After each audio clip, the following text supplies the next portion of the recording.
Sa stream mo na nag-quit, tama? Okay, good. Sino hindi kumakain ng ampalaya? Hindi kumakain ng ampalaya, hindi.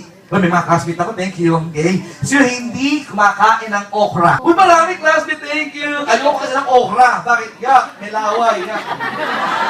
Aray, plema, yak. Okay? Hindi ko nakakalakihan yun eh. Hindi mo na ako kumakain nun. Sa pamamagitan ng vitamins na to, nakakain ko ang okra at saka ang palaya.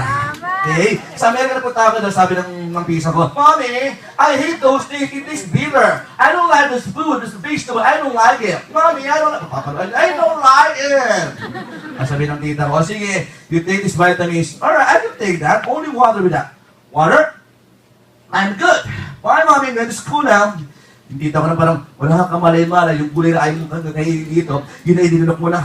Okay? Kasi nasa vitamins natin yun, nagtilagay niya doon, tama? Yun ang test na, no? Okay? So, hindi mo nalalasahan dito, yun ang napupunta sa katawan mo. Tingin sa akin, ang pagkain, kapag masarap dito, usually, yan ang deadly. Ang pagkain, lahat ng ayaw mo rito, yun ang healthy.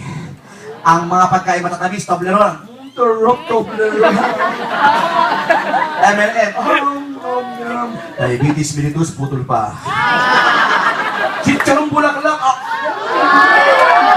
lapis chicharong, liempo, andiyan na pectoris, atake sa puso.